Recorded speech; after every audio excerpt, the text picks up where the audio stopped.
amis de partout, bonsoir, merci de choisir la télévision haïtienne de Montréal. Bienvenue à la Une.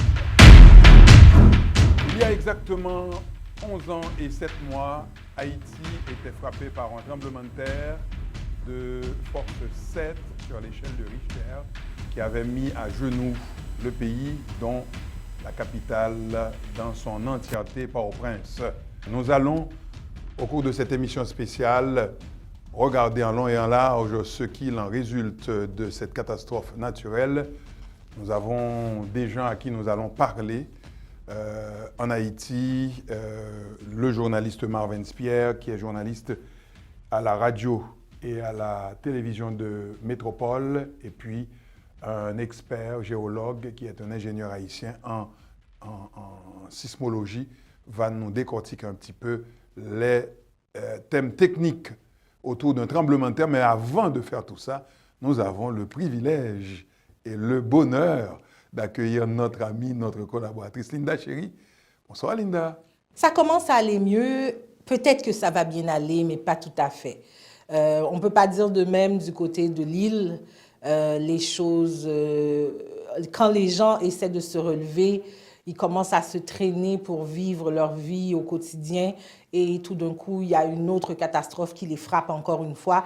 Par contre, on sait que le peuple haïtien est un peuple résilient, c'est un peuple de guerriers. De combat. C'est un peuple de combat et ça, c'est quelque chose qu'il connaît. Par contre, on sait qu'il y a quand même des challenges à relever, encore une fois, une autre catastrophe, peut-être pas de la même magnitude de celle du 12 janvier 2010 oui. Plutôt, mais par contre, c'est quand même une catastrophe en elle-même et c'est arrivé comme ça subitement, sans que les gens aient été avisés, mais on va tâter le pouls. Nous autres, absolument. À THM, on essaie de faire ça différemment. Pour comprendre ce qui va se passer, puisque le tremblement de terre, c'est déjà derrière nous, même s'il y a des répliques. Mais en même temps, Linda, il ne faut pas oublier que le pays, d'ici ce soir, dans la nuit en tout cas, ou demain matin très tôt, il y a un cyclone qui va toucher terre qui s'appelle Fred. Et ça encore, c'est ajouté sur les problèmes. Nous, à la télévision haïtienne de Montréal, lorsqu'on s'est dit qu'on se proposait de faire une émission spéciale, on avait dit qu'il faut regarder ce que les autres ne regardent pas. Il faut aussi aborder les problèmes que les autres généralement n'abordent pas et surtout les aborder d'une façon différente, c'est-à-dire une façon que les autres ne vont pas le faire. D'abord, avant d'aller parler à certaines personnes, regardons un petit peu ce qui est dit à gauche et à droite sur la situation en Haïti. Tout le monde sait que le pays traverse une crise multidimensionnelle qui est politique, qui est sociale, qui est économique, mais surtout politique parce qu'on a l'impression que c'est la politique qui prend le dessus sur tout. Surtout, exactement. En Haïti, ça fait qu'on est en retard sur tout et dans tout. Alors, je ne sais pas comment toi tu vois ça et qu'est-ce que tu penses qu'on devrait faire pour essayer d'aller chercher cette lumière au bout du tunnel, parce qu'on est dans un tunnel. Bon, c'est bien que tu poses la question, Pierre-Michel, parce que justement, j'y ai réfléchi beaucoup cette fin de semaine, parce que c'est arrivé la fin de semaine, et comme tu le sais déjà, toi et moi, nous venons du Sud. Le premier message que j'ai eu, c'est un message qui m'a dit « Tremblement de terre, mais nous allons tous bien ». C'était ma mère qui me disait de me tranquilliser, donc que tout allait bien. Tout de suite, le premier réflexe que j'ai eu, c'est de contacter droite à gauche les gens que je connaissais ici à Montréal, qui a de la famille là-bas, pour savoir comment ça allait. L'erreur qu'on fait souvent, ici chez nous, je le dis, je ne vais pas aller reprocher l'autre peuple, je vais nous reprocher nous aussi. On a tendance à penser que le peuple haïtien ne peut pas être autosuffisant. On a tendance à penser que les gens ne savent pas ce dont ils ont besoin. Que le salut va être apporté par l'autre. Exact. Mais lorsque le tremblement de terre est arrivé en Haïti, qui étaient les premières personnes sur les lieux? essayer de tirer les survivants des décombres. Ce sont les Haïtiens eux-mêmes, puisque C'est l'entraide communautaire. il n'y a pas d'infrastructure, il n'y a pas d'aide gouvernementale, il n'y a pas un système en place pour les cas d'urgence. Nous, mon Dieu, on a tout ce qu'il nous faut par ici. Ce que je vois, c'est que oui, c'est vrai, à part on a beaucoup de peine pour ce qui se passe là-bas, etc. Mais tout de suite après, qu'est-ce qu'on entend? Conférence de presse à gauche, réunion à droite, pour savoir, on va faire des comités pour aider les gens en Haïti. Mais en ce moment, l'aide, c'est une aide immédiate qu'il leur faut. Ouais. Donc, je crois qu'il faut apprendre, avant de prendre la décision pour eux, de parler aux gens, de parler parce que, oui, c'est vrai qu'il y a quand même un gouvernement central. Il y a le maire, il y a les sénateurs, les députés. Il y a les CASEC. Exactement. Mais par contre, il y a toutes ces petites cellules communautaires qui, en général, vont tourner autour de la paroisse, qui vont tourner autour du prêtre ou du pasteur de la région. En ce moment, ce sont eux qui ont pris les rênes. Donc, pourquoi on ne parle pas directement à ces gens au lieu de commencer tout de suite dans les levées de fonds? C'est ça. Cette personne qui va, par exemple, c'est pas faire une grosse soupière de thé ou de café, qui va faire du chocolat, qui va essayer de distribuer des fois le peu de ce que ces gens-là ont, qui vont tenter de le partager entre eux. Et ça, nous sommes habitués parce que la vie en Haïti, jusqu'à ce que ça dégringole, c'était une organisation communautaire. Oui, même c'est dans ça. l'éducation des enfants, c'est toujours une éducation communautaire. Les gens se partagent leurs plats, ils se partagent le café, ça on le connaît très bien. On se partage le café. Le dimanche, il y a toujours un plat qui va venir de chez la voisine, etc. Donc moi, je crois que surtout nos leaders haïtiens, d'origine haïtienne, ici au Canada, aux États-Unis, en France, un petit peu partout dans la diaspora, devraient mettre de côté leur arrogance et comment je pourrais dire, leurs besoins personnels ou leurs plans personnels et de se saisir à chaque fois qu'il y a une catastrophe en Haïti, il y a toujours une personne en quelque part ou un groupe en quelque part qui va se saisir de la situation pour aller faire du capital. Oui, c'est ça, du capital, des conférences à droite, conférences à gauche, réunions à droite, réunions à gauche, quand on ne sait même pas encore, la situation n'a même pas encore été évaluée. C'est ça. Il n'y a aucune donnée exacte sur les dégâts d'abord, ensuite la quantité de gens qui doivent se retrouver dans les décombres et des gens qui ont perdu la vie, etc., le nombre de maisons détruites. On ne savait même pas ça. Alors qu'on se dit que l'aide dont les gens ont besoin, c'est une aide tout de suite. C'est une aide immédiate, c'est-à-dire ce qu'on appelle le primum vivere. C'est ça. Avant de penser à faire des ponts, oui.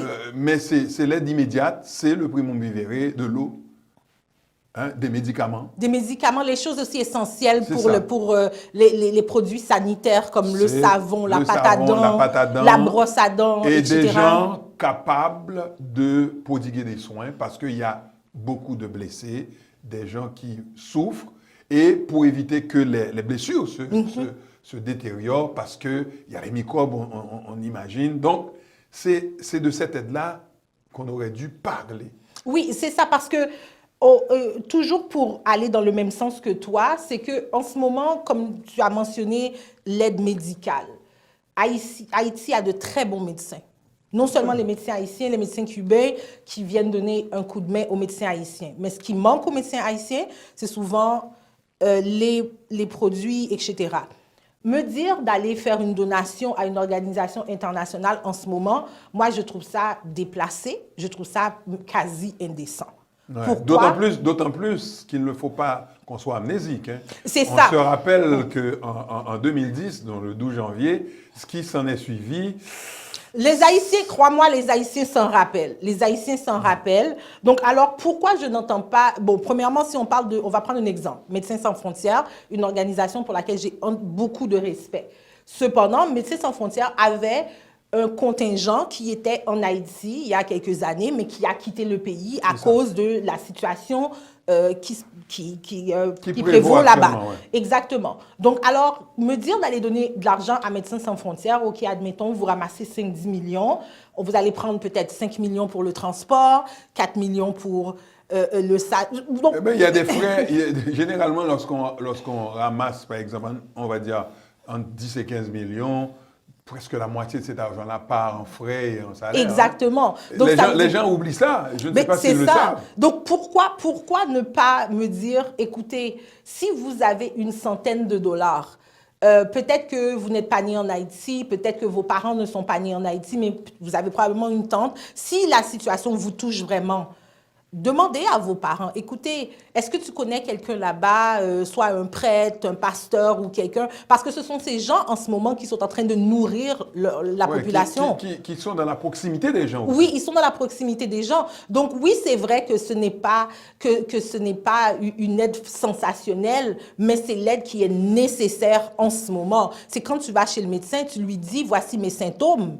Et là, il te dit, voici ce que je te prescris comme médicament. Le médecin ne va pas te dire, voici un médicament avant même de savoir qu'est-ce que tu as. Donc, parler aux gens, poser des questions avant de partir comme des chiens fous un peu partout dans toutes les directions et penser que vous avez la solution, que vous seul ici en Amérique du Nord, vous êtes capable, ou en Europe, vous êtes capable de solutionner Haïti, que tous les gens en Haïti, ce sont des incapables. Ça, c'est une situation qui me touche parce que j'ai des cousines, des cousins qui sont là-bas, qui sont tous des professionnels. Donc, ce sont des gens, j'ai une cousine qui est médecin, qui, elle, est directrice d'un dispensaire. Donc, pourquoi nier le fait que tout ce qu'elle aurait besoin, c'est avoir un petit peu plus de pansement pour pouvoir soigner ces gens? Absolument. Et en même temps, il ne faut pas oublier qu'en termes d'infrastructures hospitalières, il y a des hôpitaux régionaux, il n'y a pas que les hôpitaux centraux qui sont, j'imagine, pour des raisons que les gens peuvent comprendre, sursaturés, débordés, mais il y a des hôpitaux régionaux. Par exemple, on prend au Caille dans le sud, à Chantal, il y a un hôpital. Oui. Du côté de Bonnefin, de l'autre côté de Cavaillon, il y a un hôpital de standard international. Qui n'a rien à envier avec les hôpitaux d'ici. C'est ça. Et qui est géré par des experts, des médecins qui ont blanchi sur le harnais. Ben, c'est ça. Et au CAI, il y a l'hôpital Immaculée Conception qui doit être, comme je le disais tout à l'heure, saturé, mais il y a aussi d'autres infrastructures. Et il y a aussi ce qu'on appelle les installations. Il y a certaines installations, si on prend l'hôpital ophtalmologique, au CAI aussi, qui n'est pas un hôpital général, mais par contre, ils ont des installations pour pouvoir accueillir des gens. Donc, il y a ça aussi, et tu me parlais, quand on était en pré-production, tu nous parlais de la fondation Clergé. C'est des gens qui ont une base sur le terrain. D'ailleurs, ce sont des natifs de la ville des Cayes, donc qui dit Cayes dit le Sud, parce que c'est le chef-lieu, et qui ont mis cette fondation sur pied, et on a fait des pieds et des mains pour leur parler. Malheureusement, ça n'a pas abouti, mais ce n'est que partie remise, parce que eux, on sait qu'ils ont, parce qu'ils sont opérationnels tout le temps. Oui. Ce n'est pas maintenant, ce n'est pas aujourd'hui. Ils ont des gens qui sont déjà sur place. Donc, c'est ça que les gens doivent comprendre. C'est que dépêcher... Bon, premièrement, en ce moment, Air Transat, c'est le seul qui va en Haïti. Bon, qui fait la liaison, oui. Vole-t-il encore en Haïti? Ça, je ne sais pas. Okay? Bon, c'est pas encore ouvert. Ben, ça a l'air que c'était supposé être ouvert avec des billets hors de prix. Donc, pour aller en Haïti en ce moment du Canada, il faudrait soit avoir un avion privé ou si Air Transat ou Air Canada acceptent de prêter un avion, entre guillemets, pour aller là-bas. Se rendre dans le sud, c'est pas aussi simple que ça non plus. C'est pas évident. Avec tout ce qu'on connaît de la situation en Haïti au niveau de la sécurité, donc on sait que on ne peut pas passer en Haïti au niveau de Martissan qui veut, et tu ne peux pas passer non plus quand tu veux. Donc, c'est une situation qui est au jour le jour. Donc, il y a toutes ces embûches que les gens ont tendance à ignorer, et puis on s'en va puis sur la boîte de savon, puis on commence à faire des beaux discours que nous allons aider, que nous allons faire des comités, que nous allons ci, que nous allons ça, pour aider Haïti. Et moi, je mettrais au défi ces gens-là de leur poser une question. À combien de personnes avez-vous parlé en Haïti? J'imagine que la réponse serait évidente, parce que les gens, on comprend qu'ils veulent mettre la charrue devant les bœufs. Et ça, le résultat, ça va être l'échec. Parce que il faut toujours se référer à À janvier 2010, 2010. oui. Parce qu'il y a eu des sommes colossales qui ont été ramassées Ouais. pour Haïti. Mais qu'en est-il advenu de ces sommes-là? Eh ben, Oui, on a tendance à nous dire que, oh, ben, on sait le cas le plus flagrant, c'est celui de la Croix-Rouge américaine. Mais on a tendance à nous dire que, oh non, c'est pas la Croix-Rouge canadienne qui a fait ça, c'est la Croix-Rouge américaine. oui, mais quand même, là.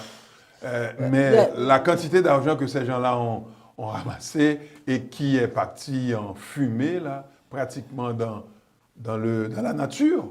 Et on imagine que sur l'aide qui a reçue, et je regardais lorsque, en effectuant des recherches pour les besoins de cette émission, je regardais la quantité d'argent qui a été ramassée et on va dire que 85% de ces sommes-là ont été gérées par les ONG. Oui, c'est ça. C'est seulement 15% de cette somme, 15% qui est allé à certaines autorités haïtiennes. Donc, quand on dit qu'il y a de la gabégie, elle n'est pas qu'haïtienne, la gabégie.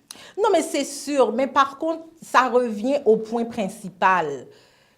Il faut savoir quel traitement appliquer à quelle maladie. En ce moment, on est à quoi? 4 jours du tremblement de terre. Les banques sont encore fermées, je crois. Les banques sont fermées, les maisons de transfert, on ne sait pas. Donc, les gens, ils ont besoin de quoi? Ils ont besoin d'eau potable, parce qu'on sait qu'il n'y a pas d'eau potable. Ils ont besoin de soins de base, donc pour les blessés, etc. Ils ont besoin que les gens essaient de les aider à enlever des choses sous les décombres. Donc, tout ça, c'est pas en faisant des conférences de presse à droite, à gauche, en voyant son nom imprimé dans les médias, que ça va changer quelque chose. À grand renfort de cliquetis de caméra. Ben, c'est ça, et tout en ignorant les premiers concernés. Et quand je dis parler à quelqu'un en Haïti, je ne dis pas parler à des autorités haïtiennes, je dis parler aux gens, parce qu'ils sont les premières personnes qui sont frappées par cette situation-là. Je voyais des gens avec un piquois, avec des pelles pour essayer de sortir, de dégager des gens encore vivants des décombres. Et c'est des amas de béton, ça pèse lourd. Donc l'équipement ne répond pas. Et ces gens-là, ils sont encouragés par le voisinage, ils sont encouragés par les amis. On essaie de sortir une fille, un enfant des décombres. Et qu'est-ce qu'on aurait dû avoir? On aurait dû avoir une possibilité d'intervenir auprès de ces gens-là et apporter ce qu'on appelle les soins nécessaires, les premiers soins en tout cas, que nécessite leur cas. Exact, exact. Donc alors, en gros, c'est ça, parce qu'on pourrait passer des heures à en parler. Et comme tu viens de mentionner, ça c'est la preuve que les Haïtiens n'attendent pas les autres pour solutionner leurs problèmes. Ils essaient de solutionner leurs problèmes avec le peu qu'ils ont dans les mains et dans la poche. Donc alors, voir quelqu'un, ici, moi, oui, on sait voir des gens qui vont faire du bénévolat et tout ça, mais souvent, on est élevé dans cette affaire de l'État sauveur. Donc, l'État doit me sauver. Si je n'ai pas d'emploi, pourquoi je n'ai pas d'emploi? Il faut que tu crées quelque chose pour moi. Les gens, ils créent leur propre richesse, ils créent leur propre sécurité. Et maintenant, ils essaient, eux autres, de créer leur propre secours d'urgence. Mais où sont toutes ces armées? Je les trouve courageux parce que... Et il y a un aspect qu'on n'a pas encore abordé, c'est l'aspect psychologique. Ces gens-là, n'oubliez pas, mesdames, messieurs, ces gens-là sont traumatisés encore. Ils vivent le traumatisme d'il y a 10 ans, là. C'est comme si c'était hier. Et lorsqu'on parle à certaines personnes, à des journalistes sur le terrain, ils vous disent que même les gens de Port-au-Prince ils se demandent qu'est-ce qui va se passer. C'est ça. Oui. Les gens du Nord commencent à se poser des questions. Est-ce que la prochaine faille ne partira pas d'un endroit et qui va traverser le Nord, le département du Nord? Donc, même les gens de Port-au-Prince, ça fait 10 ans depuis qu'ils ont vécu cette catastrophe, ce tremblement de terre de magnitude 7 sur l'échelle de Richter. 7, c'est énorme. 7, c'est beaucoup. Cette échelle de Richter qui en compte, qui va jusqu'à 9, mais ça n'est jamais arrivé. Mais à 7, c'est déjà c'est déjà immense. Mais sauf que ce n'est pas seulement le fait que le tremblement de terre a eu lieu il y a 10 ans, c'est surtout le fait que l'après-tremblement de terre n'a pas été géré par les autorités. C'est ça. Au niveau des secours, au niveau des gens aussi, l'éducation, comment éduquer les gens. Tous les enfants en Californie savent quoi faire quand il y a un tremblement de terre. Absolument. Les enfants ici, même quand on n'est pas dans un terrain de tremblement de terre, ils savent quoi faire dans les situations d'urgence. Mais il y a encore eu des gens qui ont été se réfugier en dessous des maisons, alors que c'est la dernière chose à faire. C'est la dernière chose à faire. Et quand on sait que normalement, après une catastrophe comme celle de janvier 2010, on aurait dû, une fois de temps en temps, procéder à des simulations. Simulations de sauvetage, simulations d'alerte pour porter les gens à avoir dans leur corps le réflexe de se sauver, au contraire de poser le geste inverse, de ne pas, en étant dans la rue, courir, aller dans les maisons, parce que c'est l'inverse qu'il faut faire, c'est-à-dire, et ça passe par une éducation, ça passe par un travail de sensibilisation, ça passe par une motivation des gens, et ça n'a pas été fait. C'est ça. Mais je sais que on se perdrait en conversation sur le sujet parce qu'il y a tellement à dire, il faudrait parler de tout, mais je sais qu'aujourd'hui, on a eu des rencontres avec plusieurs personnes. On a même eu du journalisme citoyen en Haïti. Oui. Et je te laisse le micro pour commencer vers la première présentation de notre entrevue pour ce soir. Alors oui, on a eu le privilège aujourd'hui de parler à un journaliste qui est présentateur à Radio et Télémétropole. Il s'appelle Marvens Pierre. On s'en va lui parler en duplex d'Haïti à cette émission à la une sur la télévision haïtienne de Montréal. La télé à votre image, direction Haïti. On va parler à Marvens Pierre de Radio et Télémétropole. Effectivement, le 14 août dernier, il y avait un séisme de magnitude 7,3 selon les experts qui a secoué le pays.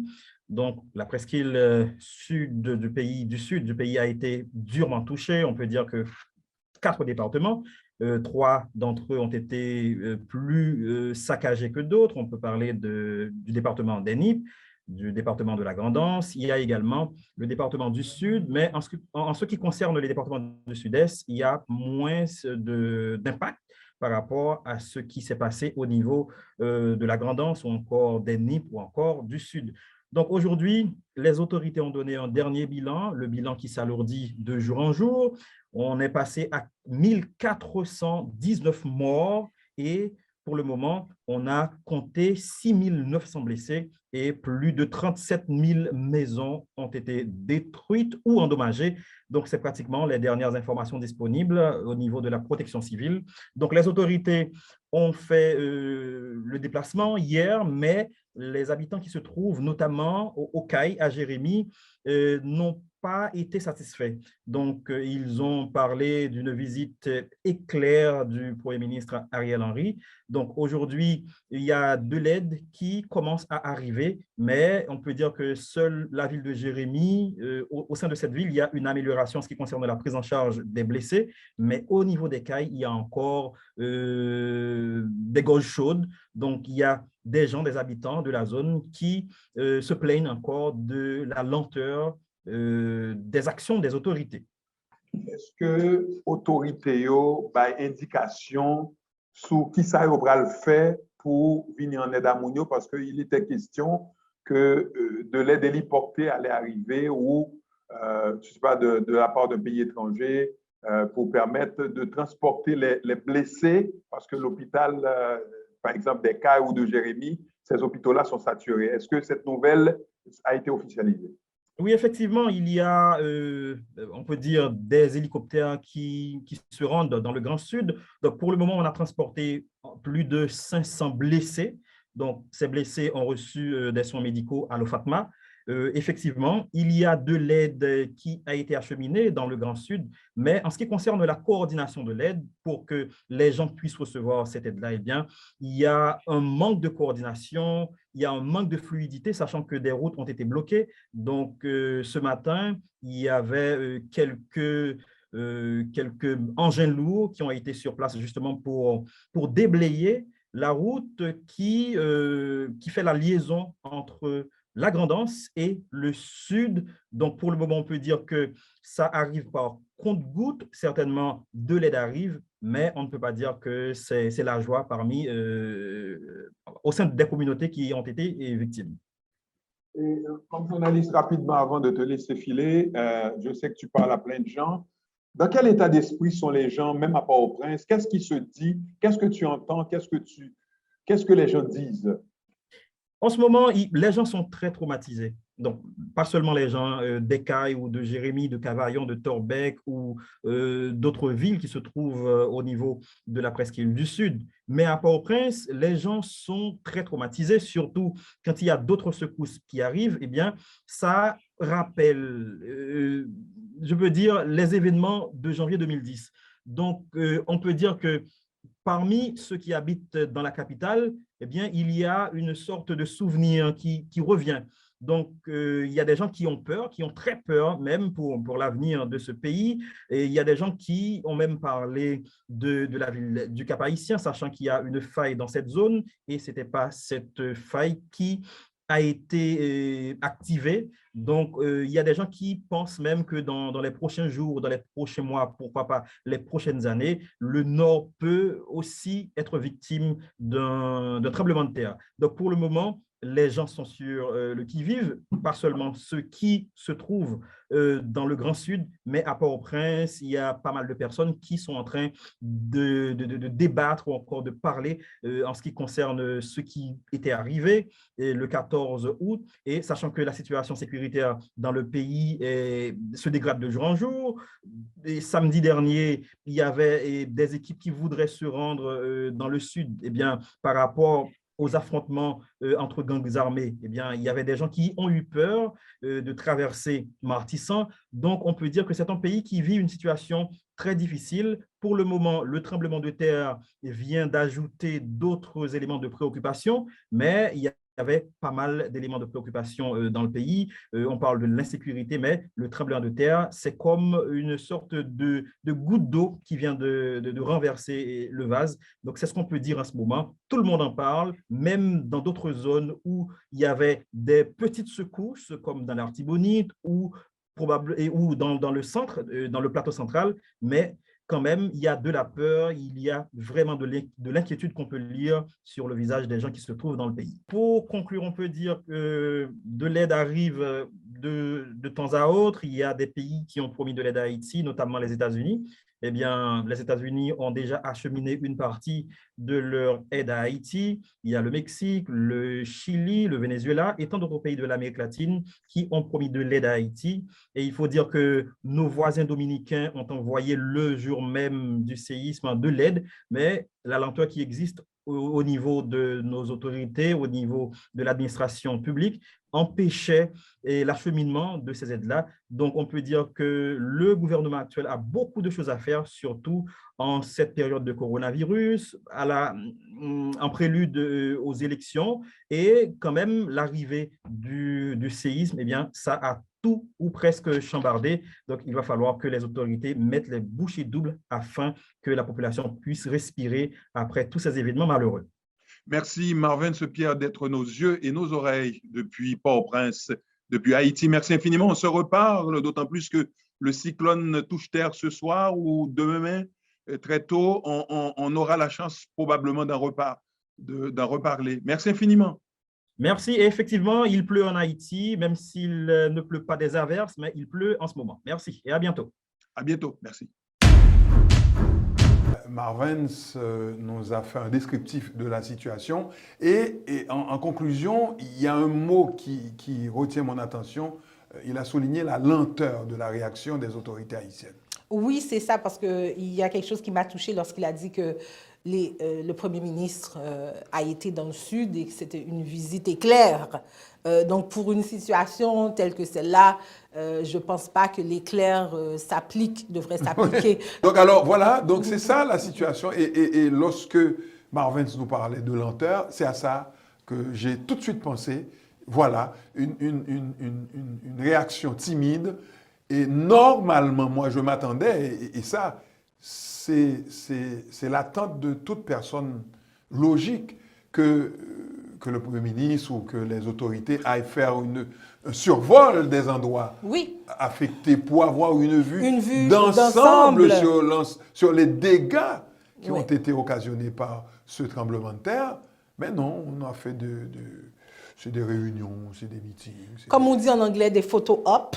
Ouais. Donc, on y va pour dire qu'on était là, on nous a vus, on va tweeter, puis on va Instagrammer et Facebooker, et puis c'est fini. Absolument. Et puis, la protection civile est en réunion, alors que ces gens-là devaient être tous à bord d'un hélicoptère, avec caméra, avec des gens capables de prendre des notes. S'il faut poser l'hélicoptère à certains endroits, faire en sorte, se faire voir par la population, faire en sorte que même si on n'apporte rien, dire aux gens, on sait que vous êtes dans une situation catastrophique, on est là pour vous, ne vous en faites pas, on est venu faire un état des lieux, on va vous revenir avec les premiers soins, etc., etc. Alors, même si THM n'est pas sur place, nous avons tenté de faire cet exercice. Absolument, absolument. À la une sur la télévision haïtienne de Montréal, on a parlé amplement, Linda, de ce qui n'a pas été fait, qui aurait dû être fait, de la façon dont nous comprenons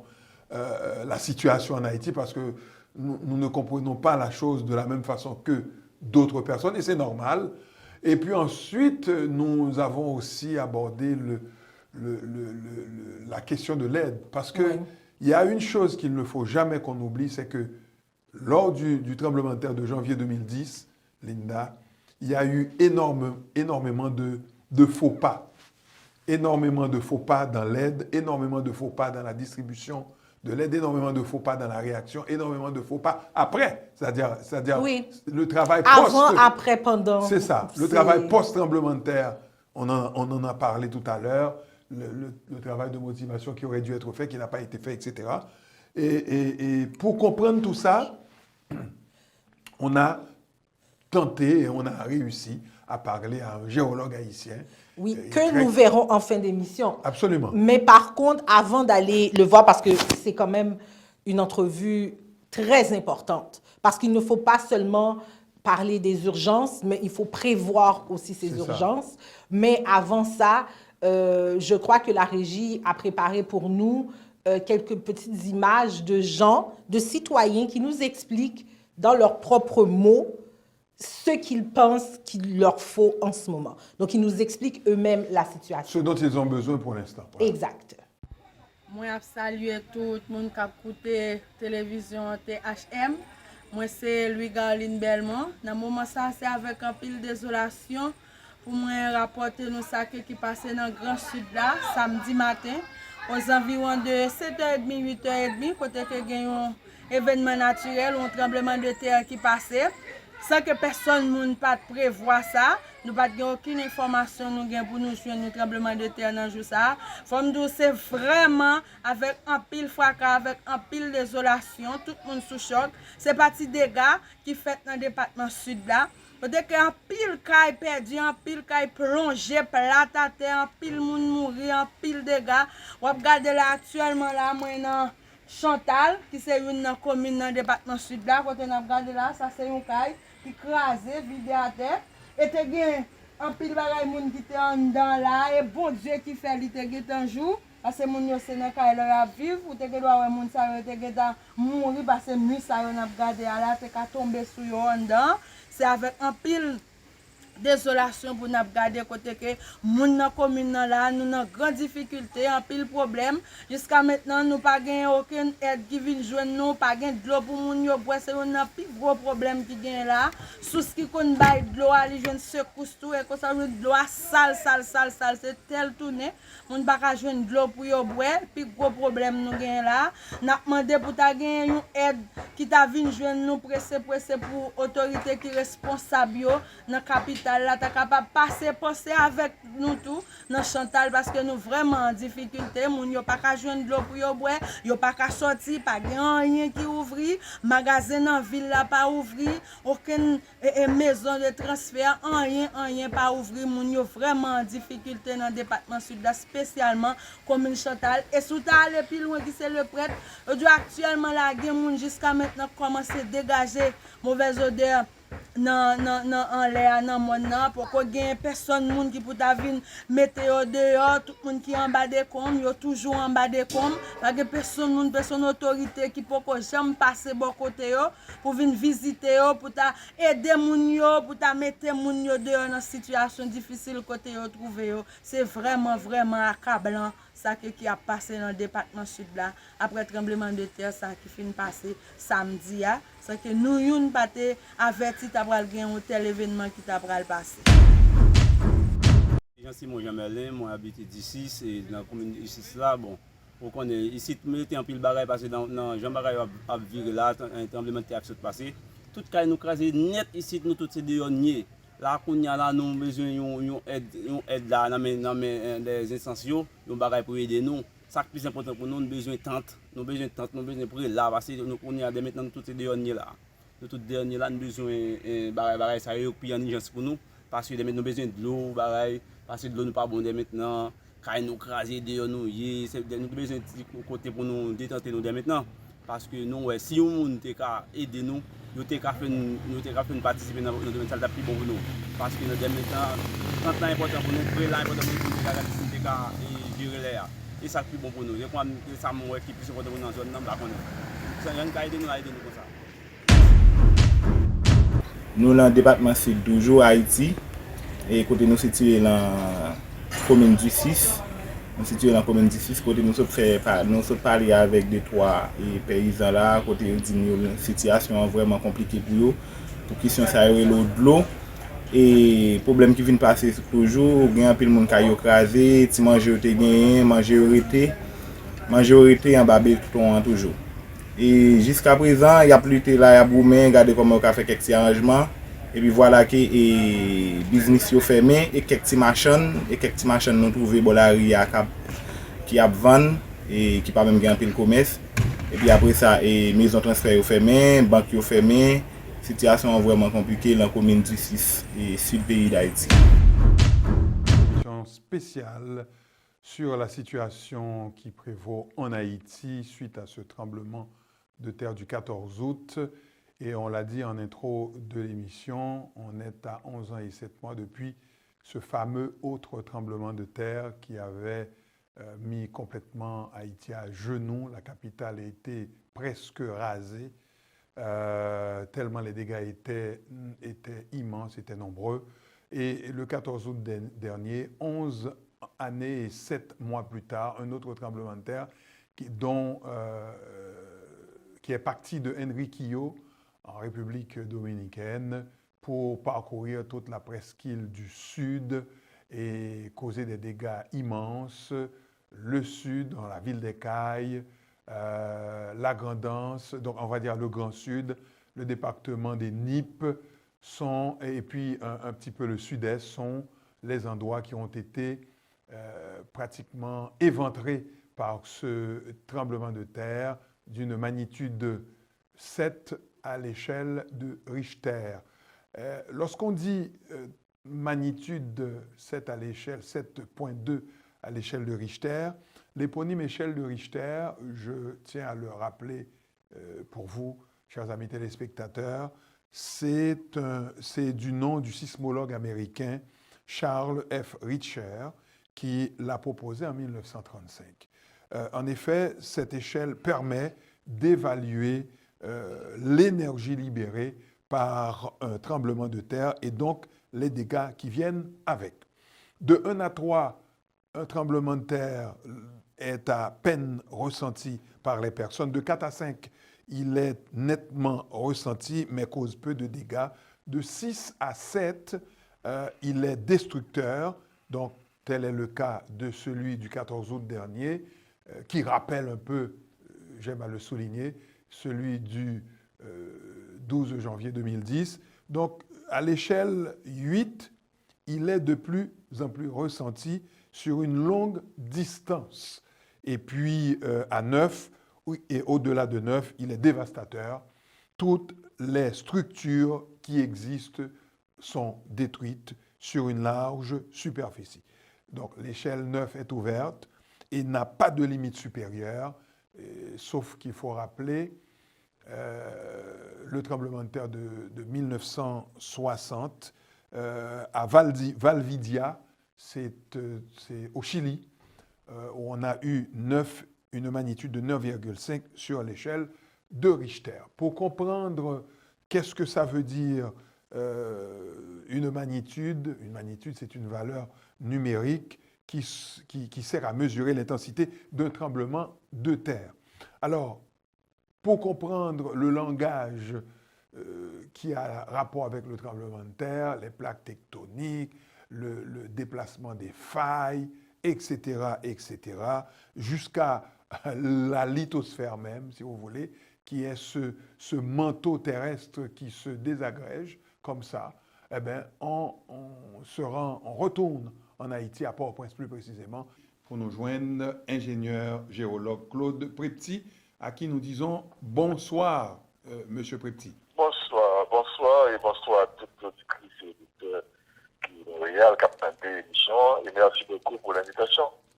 On est très content de vous accueillir en plateau à la télévision haïtienne de Montréal pour cette émission spéciale. Merci de votre disponibilité. Ingénieur Prepti, rapidement,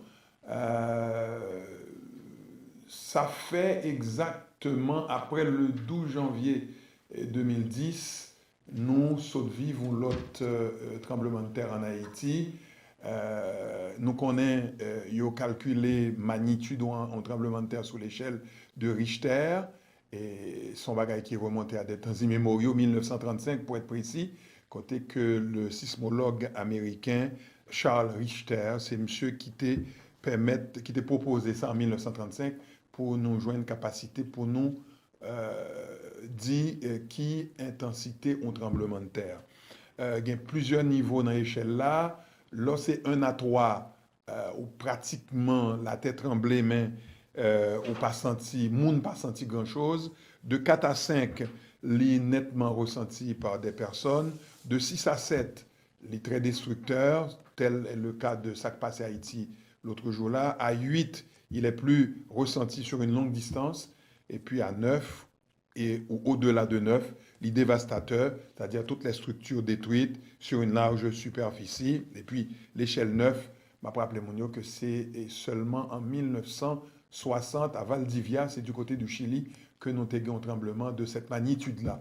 Alors, ingénieur Claude Prepti, dis pour nous-mêmes, qui s'est passé exactement, les n'a parlé de failles géologiques, déplacement des plaques tectoniques, qui s'est passé, est-ce que sont surprises, est-ce que nous attendons à ce qui passé le 14 août dernier en Haïti? Bon, on a parlé de failles, de plaques tectoniques, nous sommes capables de faire des prévisions. Nous bien dit, des prévisions à long terme, à moyen terme, mais pas des prédictions à très court terme, parce que la science n'est pas en mesure de faire des prédictions. Dire qu'un tremblement de terre va arriver dans tel jour, à telle heure, à tel endroit, avec telle intensité, c'est pas possible. Il y a une recherche qu'a fait pour nous capables de faire des prédictions à très court terme. Mais pour le moment, on a accumulé. Et les mesures de géodésie spatiale effectuées en Haïti ont démontré que cette faille a la capacité de provoquer des séismes de magnitude 7 à 7,5 dans le futur. Et dans le nord, nous avons des failles, une faille majeure septentrionale, la faille nord d'Hispaniola. Mais dans le nord, compte tenu de la longueur de la faille, eh bien, les mesures de géodésie spatiale ont démontré que cette faille peut emmagasiner de l'énergie capable de provoquer des séismes de magnitude 7,5 jusqu'à 8, comme c'est le cas en 1842, de gros tremblement de terre qui a détruit la ville du Cap-Haïtien. Okay. Donc, mesures sérieuses permettent que nous fassions prévision. Donc, nous te connaissons que sous faille presque du sud là, eh bien, il y a un potentiel, différents segments, il y a un potentiel de 7,2, de 7 jusqu'à 7,5. Donc, ça s'est arrivé le 14 août 2021, dans la zone Nipla. Donc, d'autant plus qu'en 2015, nous avons écrit plusieurs articles sismiques, et un paquet de secours sismiques à l'époque. Donc, nous attendons à ce que la zone Sahara les secours sérieusement, d'autant plus que dans le passé, en 1952 et en 1953, il y a eu un séisme qui a détruit la ville de Savo. Donc, pour le monde qui était en Savo à l'époque-là, nous connaissons que le tremblement de terre a été fait. Donc, nous attendons à ce que Bravo, et particulièrement tout le département des NIP, Petit NIP, Baradère et l'asile, et toute zone ça, et bien, sont zones qui sont très actives physiquement, donc nous attendons à ce que zone ça secoue un seul jour. OK.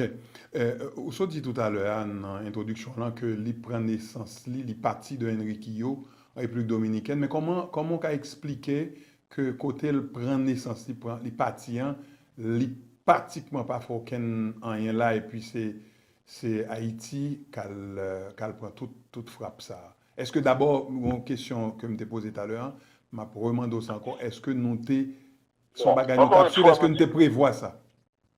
Bon, bien sûr, bien sûr. Bon, là, nous dit que la faille de la presqu'île du Sud est partitionnée, est sectionnée de plusieurs segments. Dans chaque segment, il y a une énergie qui va accumuler. Donc, ça dépend de qui côté que faiblesse là est. Donc, tremblement de terre peut prendre naissance à n'importe quel moment. On ne peut pas prédire, on ne peut pas dire exactement qui côté que l'épicentre là a localisé. Le 12 janvier 2010, l'épicentre était situé exactement au sud de Léogane et de Grissé, à peu près à 10 km et à 25 km de Port-au-Prince. Donc, samedi dernier, le 14 août 2021, donc épicentre là situé entre l'asile, Baradère et Petit-Nip, donc dans le département des Nip. Donc, il y a à peu près 100 km qui séparent les deux épicentres. Donc, deuxième épicentre le plus situé vers l'ouest, donc au niveau de la presqu'île du Sud. Il y a 3 départements qui touchent, c'est le département des Nip, le département de la Grenade et le département du Sud. Donc, il y a parfois qui continue pour la casser. Okay. Une rupture qui fait en profondeur. Donc, la rupture, puisqu'il y a des pressions qui accumulent dans le sol là. Donc, rupture en fait. Donc, pression montée en surface. Donc, les vibrations arrivent jusqu'à la surface. Donc, maintenant, dès que l'y atteint la surface là, donc, ça a commencé à trembler. Et tout ce qui est en surface, que ce soit les maisons, les infrastructures, les personnes, il va subir influence et variation sérieuses, variation de votre là.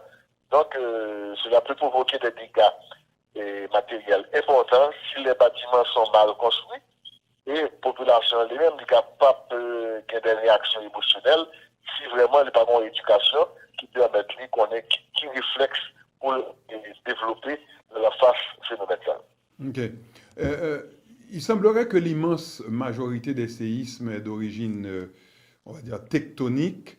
Est-ce que dans le langage pas ou qu'a décrit pour nous, ça aurait une faille? Est-ce qu'une faille tectonique est capable de présenter tant qu'on dit un objet à 2 dimensions?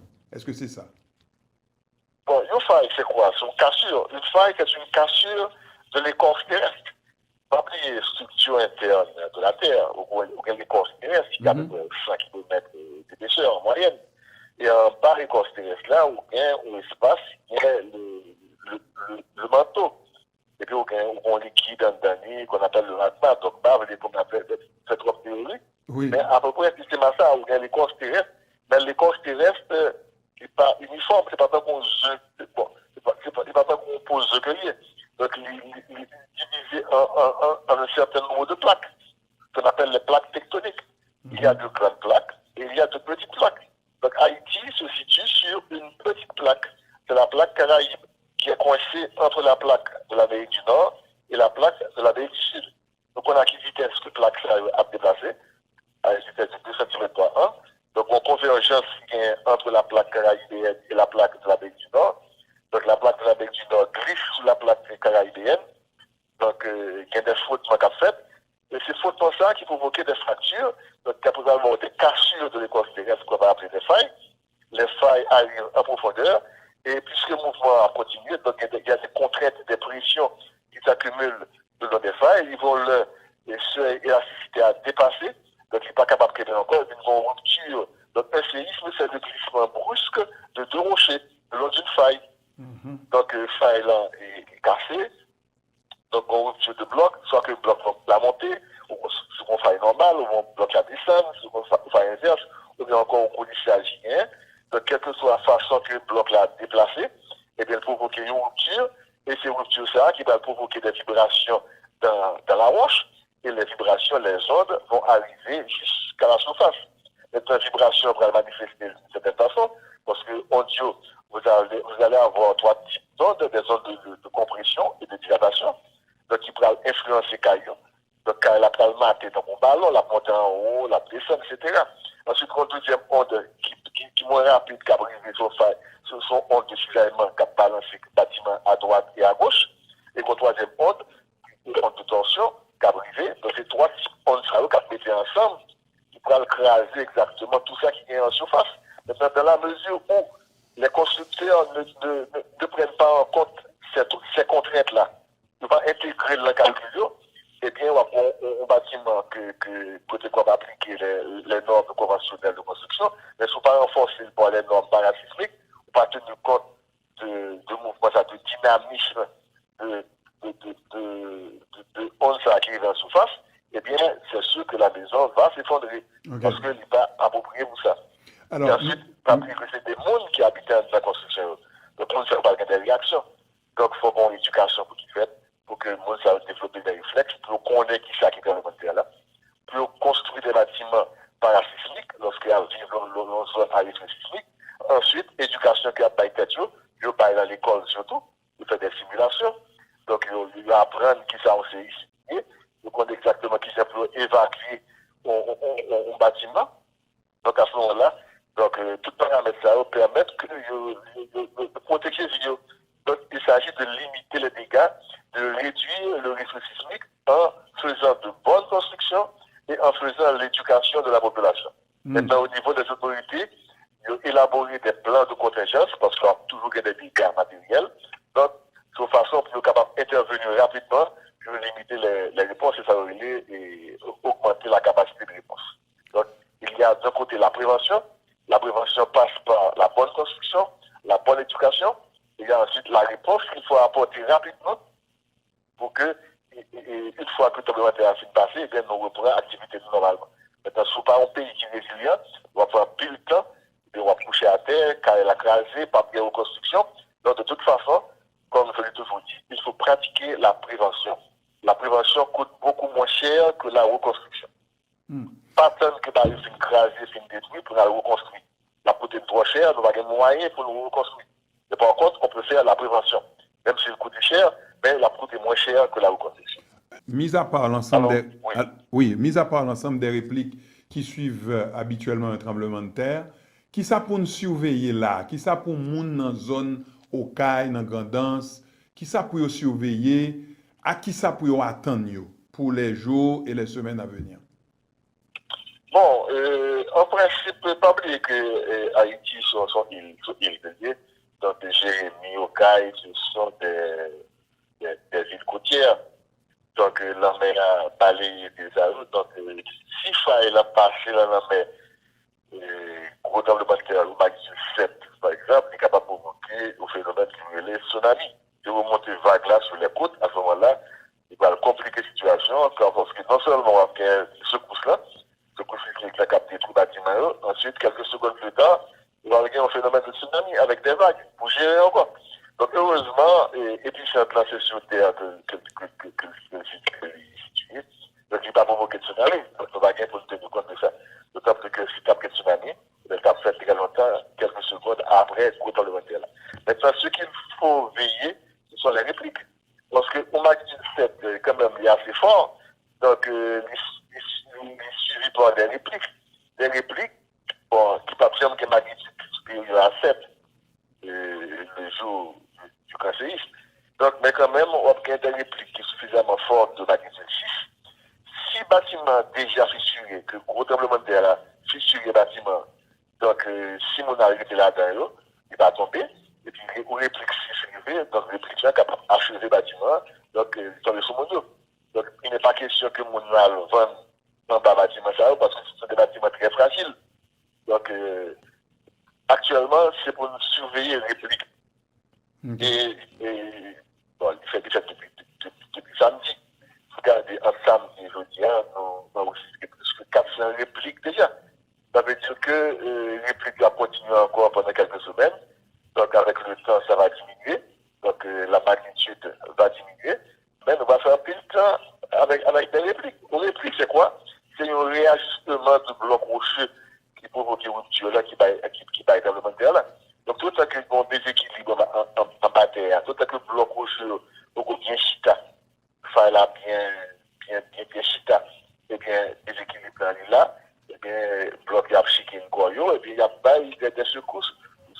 secousses que nous gérer des répliques. Donc, pendant plusieurs semaines, on va avoir des répliques. Et il y a des répliques que nous n'avons pas même senties eux-mêmes. Et pourtant, les répliques sont faites, mais des stations sismiques vont pouvoir enregistrer ces répliques. Donc, il y a un réseau de surveillance capable de dire exactement combien de répliques il y a enregistrées dans le temps. Le tremblement de terre 12 janvier 2010, là, c'était 7,5 sur l'échelle de Richter. Ça, c'est presque même magnitude là. Est-ce que, qui ça différencie techniquement en termes de déploiement, par contre, si c'est moi ça, en termes de diffusion d'énergie, voilà. Bon, pratiquement, bon, le 12 janvier 2010, le magnitude n'a pas de 7,5 qui bat tout ça. Bon, il y a des gens qui étaient 7,3, bon, le était à 7, et samedi, il était 7,2, 7,1. Donc, pratiquement, c'est la même quantité d'énergie qui est libérée dans les deux cas. Donc, c'est la même quantité d'énergie, c'est le même fonctionnement. Et bon, faillots, segments de faillots comportés de la même manière, les mêmes mécanismes de faillots. Donc, il n'y a pas une grande différence en termes de structure, de failles, en termes d'énergie libérée. Maintenant, ça différent, c'est que l'environnement pas même. 12 janvier 2010, l'épicentre est localisé à une dizaine de kilomètres au sud de Brécier et à 25 kilomètres de Port-au-Prince. Port-au-Prince, c'est la capitale d'Haïti. Donc, vous avez une agglomération de près de 3 millions d'habitants. Vous avez des bâtiments, bon, l'une sous l'autre, des quartiers qui sont mal construits, qui sont mal conçus. Donc, vous avez des bidonvilles, vous avez des pentes très fortes, et puis l'éducation population n'a pas de fait du tout. Donc, comme le monde a fait, on ne va pas connaître exactement ce qui a passé. Donc, il a imploré Dieu, il a mis des genoux dans la terre, ce qui a passé sur ces bombardements de milliers. Il y a des gens qui étaient dans la rue, qui courent dans la caille, et puis qui ont tombé sur eux, donc par ignorance. Donc, il n'y a pas de monde qui mourit. Donc, c'est ça le séisme du 12 janvier 2010. Maintenant, le 14 août 2021, dans la zone d'Anchavo, eh bien, après 11 ans, on plus ou moins connaît que le gars qui se couche là, il y aurait le tremblement de terre, il commence à dire. J'étais étonné que samedi matin, pendant que tu as tremblé, bien que je suis dans la rue, on a regardé moi, il y a quelqu'un qui campait dans la rue, qui est sorti la caillou. Donc, tout a dit tremblement de terre, tremblement de terre. Donc, face à ça, donc, presque pas de ignorance encore, parce que le monde identifie le phénomène automatiquement. Et pas un monde qui commet erreur, qui sont dans la rue, qui court rentrer dedans. Donc, tout le monde attend, et tout le monde a dit c'est tremblement de terre. Donc, ensuite, environnement pas même. Et pas que la même agglomération. Donc, on vient qu'il y a un paquet de dégâts qui fait, mais qui est très diffus. Il est donné sous 3 départements. Département de NIP, département d'Agrantas et département du Sud. Parce que y a des bâtiments un peu dispersés. C'est pas la même population. Il y a moins de monde dans 3 départements. Donc, nous devons attendre à ce qu'il y ait moins de dégâts qui fait dans cette population. Et la population de recevoir pendant 11 ans ça une certaine éducation. Pas dire qu'il est très éduqué qu'on y a, non. Pas dire que le bâtiment est très bon, non. Donc, mais il y a des bâtiments qui qu'imbé. Donc, c'est pas la même situation, c'est pas la même configuration, c'est pas le même environnement. Donc, en termes de structure, c'est même énergie à libérer, mais situation pas même. Le tremblement de terre, le pas son côté, on dit qu'on y a là au CAI, tu es sous trajectoire Faïsa qui prend naissance dans Enriquillo en République dominicaine. Est-ce que, d'après ça qui dit dans les légendes urbaines, non, qu'on est, on parlé des fois dans ça, ou pas qu'on est tout, bon, et comme on s'est expliqué, c'est pas faute, c'est l'éducation qui pour upgrade, comme on dit en anglais. Est-ce que le tremblement de terre par son côté, côté ça, lit à l'abri ou lit toujours à risque? Bon, côté que le tremblement de terre, côté que l'épicentre situé à un foyer, côté que le tremblement de terre après l'épicentre, son énergie qui sont abattées à créer. Donc, c'est comme si on ballon, a soufflé un ballon qui gonflait, donc vent sorti. Maintenant, côté que l'énergie a libéré, puisque le mouvement plaque continue à faire, donc l'énergie automatiquement va commencer à accumuler encore. Et il va pour un certain gonfler à bloc. Et là, atteint un certain niveau, donc la dissiper à nouveau. La même qualité de tremblement de terre là. Donc, le tremblement de terre qui fait, magnitude 7 fait son côté, ça veut dire que l'énergie a dissipé. Donc, on va avoir une grande période d'accalmie, on va va avoir un cycle donc énergie à accumuler, mais là pour un petit temps avant que l'énergie soit arrivée au niveau pour le dissiper pour le bail au tremblement de terre de 2017 encore. Donc là pour un petit temps. Mais malheureusement, ce n'est pas un seul côté que l'énergie a accumulé pour dire que le tremblement de terre a fait le 14 août, donc peut-être 20 ans, 30 ans, parce qu'il faut une période de retour avec qui rythme que l'énergie a accumulé dans ce sol-là. Donc, c'est plusieurs segments et chaque segment, il y a un indépendant de l'autre, il n'y a pas accumulé l'énergie. Au Canada, on que un segment qui bat au tremblement de terre, par exemple, le 12 janvier, le tremblement de terre, puis 11 ans après, on a l'autre segment qui bat, et puis, bon, nous sommes capables quelques années encore dans le nord, on fait qui passait, et puis un segment qui bat au tremblement de terre. Donc, il y a plusieurs côtés que le tremblement de terre passe, indépendamment de cycle segment, donc qui peut dépendre de qui j'ai énergie accumulée en dans segment ça. Donc on a toujours un tremblement de terre dans le pays. Ok, Kounyan là, pour nous mettre fin à l'entrevue, qui ça, en tant que spécialiste, en tant que géologue, ou à veiller? Qui ça pour moun yo veiller? À qui ça pour yo attendre yo? Bon, spécialiste sur le travail pas yo, parce que nous avons des équipes calées sur le terrain pour faire des mesures de géodésie spatiale. Pour connaître est-ce que le tremblement de terre samedi 14 août là, il influence l'autre segment qui est à côté. Est-ce qu'il va accélérer l'énergie qui est à côté là, ou encore la diminuer. Donc, il faut que nous fassions des mesures de géodésie spatiale pour connaître exactement le comportement et segment de faille. Il faut que nous placions des appareils sismiques pour être capable de mesurer les répliques. Donc, ça pas une meilleure connaissance de ces zones-là, ou meilleure connaissance de faille là. Donc, l'on a meilleure connaissance de fonctionnement de faille, donc, on élabore des modèles mathématiques pour connaître exactement, bon, la prochaine fois que le documentaire ça va arriver encore, et puis laisser aux générations futures des informations très intéressantes pour être capable de faire des prévisions. Parce que l'objectif de tout ça, c'est pas que scientifique a pour plaisir pour la des mesures, la faire des belles rapports, non. C'est faire des prévisions pour sauver les vies et les biens. Parce qu'à chaque fois que le tremblement de terre, on apprend un pile bagaille de ça passé. On apprend un pile bagaille de cailloux tombés, à qui ça fait cailloux tombés. Donc, il faut capable de tirer les leçons d'erreurs qui existaient actuellement. Donc, une fois que on va sur le terrain, on fait travail scientifique ou travail technique, ou bien des sismologues, des ingénieurs parasismiques, ou bien tout cas des monde calé, qui fait des études sur ce qui passe. Ça fait que vous avez des missions internationales, depuis que vous avez un tremblement de terre qui passe au côté, vous n'avez pas quel sismologue débarquer. Ça, on vient de faire. Il vient pour information. Parce que la sismologie, c'est une science qui est très jeune. Donc, il est toujours bon pour avoir qui gens que ça a fonctionné. Donc, on toujours qu'on bagaille pour apprendre de tremblement de terre qui fait dans zone. D'autant plus que si tremblement de terre là, on force de magnitude. Donc, ça va permettre que la science, la sismologie, une science très jeune, avance. Donc, il y a plus d'informations sur cette science-là. Donc, on est capable de arriver au l'heure, puis on est capable de faire des prédictions sur les séismes.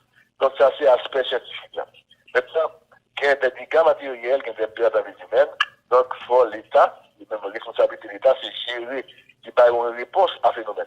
Donc, c'est porter aide humanitaire, une solidarité pour qu'il fait, pour porter des médicaments, pour porter manger, pour porter pour médecins à porter soin. Donc, pour le moment, c'est ça qui est le plus important. Pendant que les scientifiques ne font pas, parce que plus de temps a passé, plus d'indices à aller. Donc, il faut profiter du momentum pour avoir le maximum d'informations scientifiques. Maintenant, aspect social là-dedans, il faut que nous portions aide à la population qui est démunie, à écraser, il faut que nous abritions. D'autant qu'actuellement, nous avons un cyclone qui est en route. Donc, actuellement, pendant que nous parlons avec vous, la pluie a tombé. Donc, ça va compliquer encore la situation. Donc, c'est un bagage qui est très rare. Côté que, au conseillisme qui arrive, là, oui, nous avons des problèmes. Et puis, au cyclone, c'est presque arrivé sur l'île. Donc, je prévois que dès demain, le cyclone n'est capable de passer sur Haïti. Donc, si le cyclone va apporter un peu de vent, un peu de la pluie par inondation, donc, je sais que la parle encore beaucoup plus grave. Une population qui vit de calamité ça.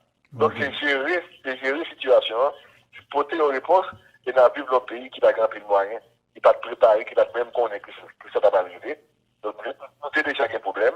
Donc, ça vient arriver, tremblement de terre arrivé. Qu'on on a fait un cyclone qui arrive encore, donc c'est sûr que nous allons dépasser par les événements.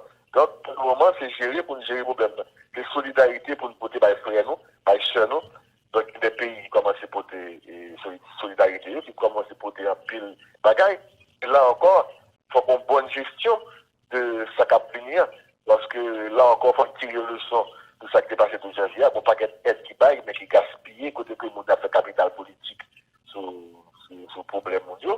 Et donc, il faut que le bagage ça passe au côté, et bien planifié, pour que tout le monde joigne exactement ça rejoigne, outils qui choisissent pour que nature vive, pour que nature vive plus résilient, pour commencer.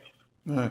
Et, ou même en tant que monde qui est spécialisé comme géologue, qui suivent activités sismiques, est-ce que ça arrive qu'on va suivre un bagage et puis ces personnes qui suivent là qui réagit, qui dégage l'énergie, tant qu'on doit suivre faille qui dans le nord et puis c'est dans le sud là, ça arrive. Non. C'est deux structures différentes. Faille qui dans le nord là, il y a propriété pâle, il y a électricité pâle, il y a énergie pâle, il y a une façon de fonctionner. Puis faille qui est dans le sud là, il est totalement indépendant. Donc, d'ailleurs, sur même faille là, on est capable de plusieurs segments. On est capable de gagner un segment lui-même plus rapide que l'autre. Donc, quand on a qui fait son segment, mais l'énergie continue à accumuler sur notre segment. Donc, l'autre segment est capable de boire dans le terre. Donc, on est obligé d'étudier tout le segment, mais on n'est pas capable de connaître exactement quel segment qui a entré en activité pendant un certain temps. Ouais. Notre invité, mesdames, messieurs, c'est l'ingénieur géologue Claude Prepti. Il est le directeur général du Bureau des mines et de l'énergie en Haïti. Nous sommes très contents de parler avec vous et me pensez que ce n'est pas la dernière fois qu'on a parlé, mais c'est en pile du fait qu'on ait mis à disposition pour Télévision haïtienne de Montréal. Nous souhaitons le meilleur et puis en pile précaution parce que nous avons besoin des gens tant que pour éclairer l'interne nous sur des questions qui pas facilement simples pour le commun des mortels. Merci infiniment, ingénieur Prepti. Bon, c'était avec un peu de plaisir que vous avez répondu à l'invitation. Donc, un peu de problème, il faut nous gérer le complémentaire qui passe samedi, il y a un nouveau cyclone qui est en route là. Donc, tout ça, c'est autant de problèmes qui viennent mettre sur ça que tu as déjà. Donc, un pays qui a des problèmes d'autorité de l'État, un pays qui a des problèmes politiques. Donc, tout ceci est à gérer. Donc, les menaces naturelles, bon, il faut vivre avec, parce que dans un pays côté que les menaces naturelles sont toujours présentes, mais il faut que nous planifions et bagaillons pour nous accorder moins de place à la politique là, pour nous accorder plus de place à la technique là, à scientifiques, de leur parler et que la politique là servit de recommandations scientifiques pour capable d'avancer. Et pour nous suspendre improviser dans le pays d'Haïti. La télévision haïtienne de Montréal est pour vous et avec vous et chez vous, mesdames, messieurs. C'est l'émission À la Une qui passe à l'antenne. Merci de votre fidélité. Ça a été un plaisir, Linda, de revoir, parce que ça fait quand même un bail. Ah oui, ça fait vraiment longtemps. C'est comme si c'était toute une vie. Oui, c'est... Depuis le monde en 30 minutes. Oui, depuis le monde en 30 minutes, beaucoup de choses se sont passées, mais on voit que ça nous revient normalement. La chimie est encore là. L'automatisme. Oui, l'automatisme. Et je dirais aux gens surtout de suivre les pages Facebook de THM, le site internet et tout. On va de temps à autre rediffuser des brides, des entrevues, des gens que nous avons vus aujourd'hui dans l'émission pour ceux qui n'ont pas eu l'occasion de les voir. Comme on dit, pour suivre À la Une avec la télévision haïtienne de Montréal. Linda, merci infiniment de ton accompagnement. Et chers amis téléspectateurs, merci de nous faire confiance. Continuez à suivre la télévision haïtienne de Montréal. On est sur toutes les plateformes. Là où vous voulez, quand vous le voulez, la télé à votre image, c'est la THM. Merci, excellente fin de soirée et à la prochaine.